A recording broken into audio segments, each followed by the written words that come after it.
আসসালামু আলাইকুম।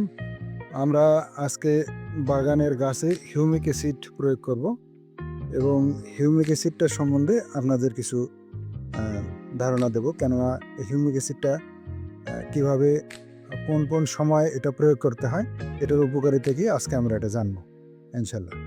এটা হচ্ছে হিউমিক অ্যাসিড। হিউমিক অ্যাসিড আ আসলে মূলত একটা আ অ্যাসিড ধরনের এক ধরনের শক্তিশালী জৈবিক অ্যাসিড এটা। জৈব উদ্দীপক হিসেবে কাজ করে। জৈব উদ্দীপকটা মূলত এটার কাজ হচ্ছে আমরা আ ইয়েতে যে খাদ্যগুলো দিয়ে থাকি, আমরা টবে দিই বা গাছের গোড়ায় দিই, যে খাদ্যগুলো দিয়ে থাকি, সাধারণত এইগুলি আ অনেক সময় দেখা গেছে যে আমরা অনেক খাবার দিই গাছের মধ্যে অনেক খাবার দিই কিন্তু আসলে গাছ ভালো হচ্ছে না। আমরা মনে করি যে গাছে দিচ্ছি, অনেক খাদ্য দিচ্ছি, কিন্তু গাছের সুস্থ হচ্ছে না বা ভালো হচ্ছে না, বাড়ছে না, এরকম আমরা দিয়ে থাকি বা হয়ে থাকে আর কি, আমাদের দেখে থাকি। এটার মূল কারণ হচ্ছে ওই খাদ্যগুলো টবের বা গাছের গোড়ায় যে আমরা খাদ্যগুলো দিয়ে থাকি, এইগুলি গাছের খাদ্যে রূপান্তরিত হতে দেরি হচ্ছে। তো এটার কারণে এই জিনিসটা আসলে জৈবিক সরি এটা হচ্ছে হিউমিক অ্যাসিডটা যদি আমরা প্রয়োগ করি, তাহলে এই যে খাদ্যগুলো আমরা দিয়ে থাকি গাছের গোড়ায়, সেই খাদ্যগুলি দ্রুত গাছের উপযোগী করে তোলে এটাকে। আর গাছের গোড়ায় বা মাটিতে যে অণুজীবগুলা সাধারণত যে থাকে, অণুজীবগুলা সক্রিয় করে ফেলে, অণুজীবগুলোকে সক্রিয় করে ফেলে, সেই সাথে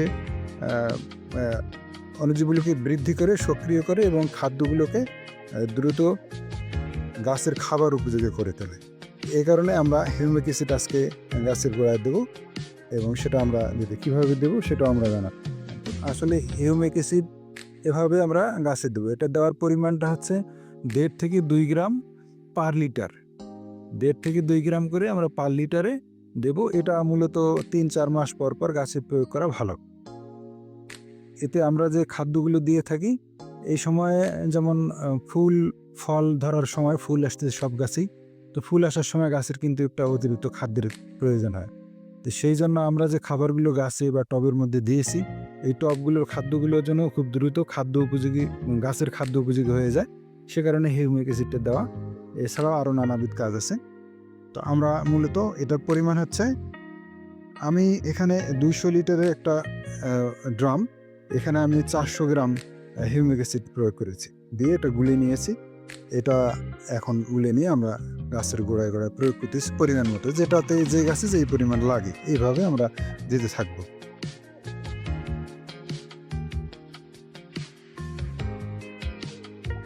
হিউমিক অ্যাসিডের পাশাপাশি আমরা আরও অন্যান্য কিছু অনুখাদ্য দেব। তবে অবশ্যই আমরা নাইট্রোজেন জাতীয় কোনো সার আমরা প্রয়োগ করব না। যেমন নাইট্রোজেন জাতীয় ইউরিয়া সার, ঢ্যাপ, তারপরে আপনার খৈলের পানি, এটা কিন্তু অধিক পরিমাণ নাইট্রোজেন থাকে। এজন্য এই খাবারগুলি আপাতত আমরা এখন দেব না। ওইটা আবার প্রয়োজন আছে, ওইটা যখন গাছের মধ্যে গুটি সেট হয়ে গেলে তখন আবার ওই সারটার প্রয়োজন আছে, তখন কিছু পরিমাণ দেওয়া যাবে। এখন দেখা গেছে কোনো গাছে ফুল ফুটে গেছে, খুব কম, কিন্তু অধিকাংশ গাছের মধ্যে এখনও মুকুল ফুটে নেই। এসেছে মালটা গাছেও তদ্রূপ, আম গাছেও তদ্রূপ, একই রকম অবস্থা। এটা একটা পমেলো গাছে থাই পমেলো এটা। এই পমেলোতে এখনও মুকুল ফোটেনি, মুকুল এসেছে প্রচুর পরিমাণে। তো এগুলি আমরা খুব সচেতনতার সহিত ব্যবহার করব। ভুলেও আমরা নাইট্রোজেন জাতীয় খাবার দেব না। নাইট্রোজেন জাতীয় খাবার দিলে এখন কিন্তু মুকুল বের হওয়া বন্ধ হয়ে যেতে পারে আর কি, সম্ভাবনা বেশি। এই কারণে আমরা ওই দিকে যাব না। এটা আপেল গাছের মুকুল মোটামুটি সবগুলি, অনেকগুলি ফুটে বেরিয়েছে। অ্যাফোরার ম্যান্ডারিন, এটা হচ্ছে RW ম্যাঙ্গো, খুব সুস্বাদু একটা আম। এটা আগাম জাতের আম এবং অনেক টেস্টি একটা আম।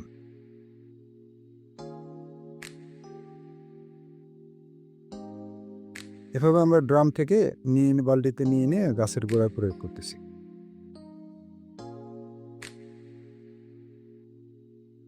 অম্বিকা,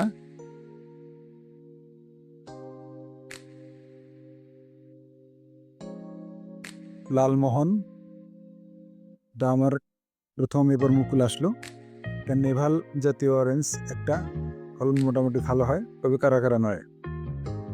অস্ট্রেলিয়ান কমলা, ভালো এবং সুস্বাদু কমলা, ফলন প্রচুর, উঠে আসছে। এখনো একটা গাছের মধ্যে ফল আছে, ওটা আমরা তুলে দেখবো। বেশ সুস্বাদু কমলা। খংজিয়াং, ওগান ম্যান্ডারিন, মাশাল্লাহ। RP sugar orange,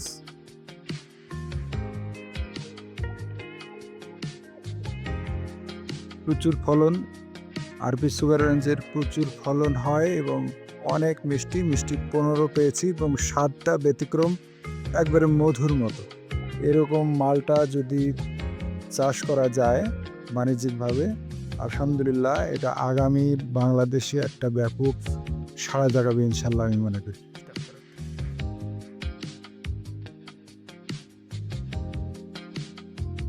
RP super অরেঞ্জের এটার সম্বন্ধে একটা ভিডিও আমাদের চ্যানেলে দেওয়া আছে, আপনারা একটু অনুগ্রহ করে দেখবেন। এটা খুবই চমৎকার। এটা আপনি নিজের বাগানে বা বাণিজ্যিক বাগান কিংবা ছাদ বাগানে অবশ্যই রাখবেন একটা জাত। আগামীতে ইনশাল্লাহ, যদিও এটার আমি চারা করিনি, পরীক্ষামূলক করেছিলাম এটা, এখন ফাইনালি এটাকে বাজারজাত করবো ইনশাল্লাহ। এর থেকে চারা মাদার গাছ করবো আরও বা বৃদ্ধি করব, পাশাপাশি আপনাদের জন্য চারা তৈরি করবো ইনশাল্লাহ। অনুরোধ রইল আমাদের চ্যানেলের, আমাদের নতুন চ্যানেল, আমাদের চ্যানেলের ভিডিওগুলি আপনারা দেখবেন। চেষ্টা করব বাগানিদের দেখে উপকার হয় এরকম কিছু ভিডিও রেগুলারি করার জন্য এবং আপনাদের জন্য উপহার দেওয়ার জন্য ইনশাল্লাহ চেষ্টা করব। দোয়া করবেন আমার জন্য। এটা গোল্ডেন অটাম সুগার ট্যাঞ্জারিন। এটা অনেক মিষ্টি এবং সুস্বাদু একটি কমলা, তাইওয়ানের জাত। 5টা হয়েছিল এবার আমার প্রথম, এখনও একটা আছে। এটা কাটবো ইনশাল্লাহ 2-1 দিনের মধ্যে।